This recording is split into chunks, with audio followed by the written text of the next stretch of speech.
साथियों, इस वीडियो में हम आपको दिखाने जा रहे हैं वैशाली ज़िले के राघोपुर प्रखंड के उस रामपुर गांव को जो गंडक नदी के तट पर बसा हुआ है और कटाव से प्रभावित है। यहां की प्राकृतिक सुंदरता, सुबह का मनोरम दृश्य, केले के पत्ते के बीच से सूर्य की ये किरणें और ऐसी कई चीज़ें हैं जो आपको बहुत ही मनमोहक लगेंगी। आप वीडियो में हमारे साथ बने रहिए। हम गंगा स्नान से लेकर आपको यहाँ के मंदिर, जो रामपुर का बहुत ही प्रसिद्ध मंदिर है, उसे भी दिखाएंगे और इसके अतिरिक्त कई चीज़ों को हम आपको दिखाएंगे और जानकारी देंगे।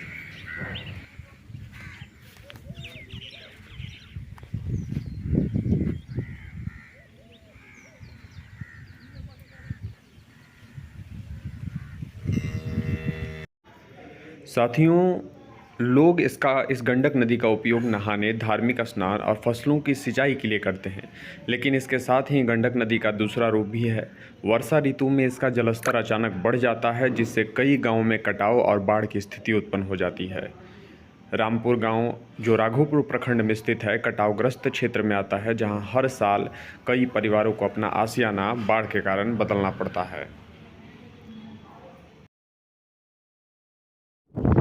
देखिए, यही है गंडक नदी और चूँकि यहाँ आपको ये नदी बहुत कम चौड़ी दिख रही है, ये इसकी चौड़ाई लगभग 1-1 किलोमीटर चौड़ी होती है नदी। यहाँ तो बहुत कम चौड़ी है।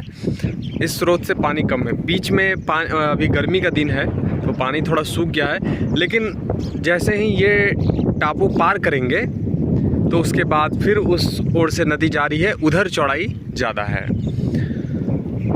तो ये गंडक नदी अभी तो आपको सामान्य दिख रही है, लेकिन जैसे ही वर्षा के दिनों में ये बेहद उफान पे रहती है ये नदी, और ये बहुत ही घातक नदी भी आप इसे कह सकते हैं। घातक इसलिए क्योंकि अभी आपको बिल्कुल सामान्य दिख रहा है, लेकिन जब इसके पानी का स्तर बढ़ता है तो ये मिट्टियों को बहुत तेज़ी से काटना शुरू कर देती है। ये सब कटे हुए, ये सब जो दिख रहा है आपको, ये इस नदी के द्वारा ही काटा गया ये सब मिट्टी है।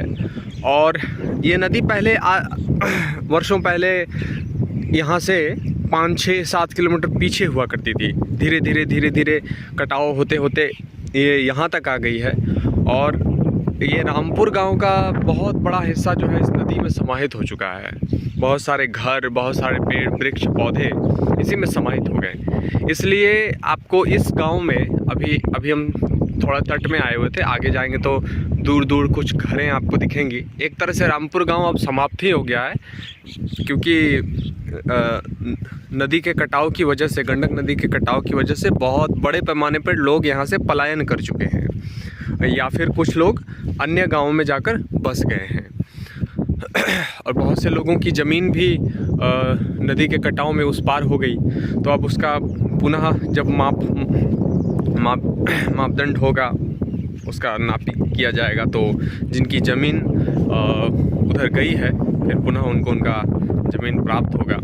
तो इस गांव में इसीलिए जो नदी, इन नदियों के क्षेत्र में जितने भी आपको अधिकांश गांव मिलेंगे, वहां आपको फूस के ही घर मिलेंगे, क्योंकि ये नदी प्रत्येक वर्ष इस नदी की वजह से कटाव होता है और मतलब बहुत से घर इसमें विलय हो जाते हैं। इसलिए लोग टेम्प्रोरी रूप से फूस का घर ही यहाँ बना कर रहते हैं, ताकि अपनी बची हुई ज़मीन पर खेती बाड़ी कर सकें। साथियों, ये छवि नदी तट की है जब गंगा का जलस्तर बढ़ा हुआ था। ये है वैशाली ज़िले का रामपुर गाँव। ये नदियों, चारों तरफ से नदियों से घिरा हुआ गांव है। सिर्फ यही गांव नहीं है, इसके साथ और भी कई गांव जुड़े हुए हैं, और बहुत सुंदर और शांति नज़ारा आपको 24 घंटे यहाँ पर यूं ही गाछ वृक्ष लहराते हुए मिल जाएंगे। वास्तव में यहाँ गंगा का प्रत्येक वर्ष कटाव होता है, इसीलिए आपको यहाँ पक्के मकान देखने को नहीं मिलेंगे, क्योंकि प्रत्येक वर्ष गंगा का पानी बढ़ता है और गंडक नदी है, इस गंडक नदी के तट पे बसा हुआ ये गांव है। तो प्रत्येक वर्ष यहाँ कटाव होता है मिट्टियों का, और कई 1-1 किलोमीटर 2-2 किलोमीटर तक ज़मीनें कटकर पानी में विलय हो जाती। कई घर पानी में समाहित हो जाते हैं, वृक्ष समाहित हो जाते हैं। इसलिए यहाँ पर आपको बहुत कम पक्के के मकान देखने को मिलेंगे। क्योंकि ग्रामीण क्षेत्र है, खेती वाली भूमि है, तो खेती करना आवश्यक है। इसलिए यहाँ के लोग टेम्प्रोरी रूप से इस तरह के आवास बनाकर रहते हैं। ये फूस का आवास बनाकर रहते हैं। तो बड़ा सुंदर, क्या कहें, मतलब बिल्कुल शुद्ध हवा आपको हर घर पे केले के वृक्ष जरूर दिख जाएंगे।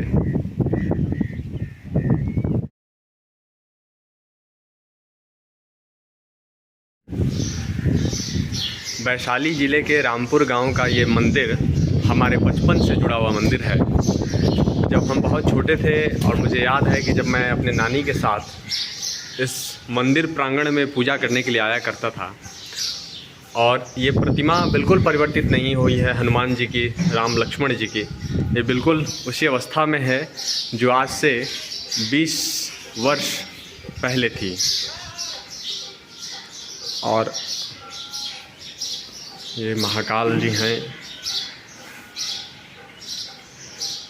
इस मंदिर प्रांगण में चांदनी भी है, जहां आपको शहरों में गोरैया पक्षी अब बिल्कुल विलुप्त हो चुकी है, लेकिन यहाँ पर आपको गोरैया पक्षी मिल जाएगी। आपको चहचहाहट भी सुनाई दे रही होगी।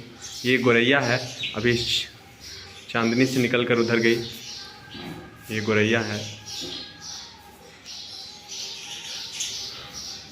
तो आज भी प्रकृति के प्रांगण में जहाँ के लोग प्रकृति का ध्यान रख रहे हैं, पर्यावरण का ध्यान रख रहे हैं, वहाँ आज भी वातावरण बहुत सुलभ और उत्तम है। साथियों, ये वीडियो हमने रामपुर गांव से महनार शहर लौटने के क्रम में बनाया है, जब गंगा का जलस्तर बहुत ज़्यादा बढ़ा हुआ था और लगभग गंगा बहुत उफान पे थी। बाढ़ से पूरा इलाका प्रभावित था। तो नौका से लौटने के दौरान हमने ये वीडियो बनाया है।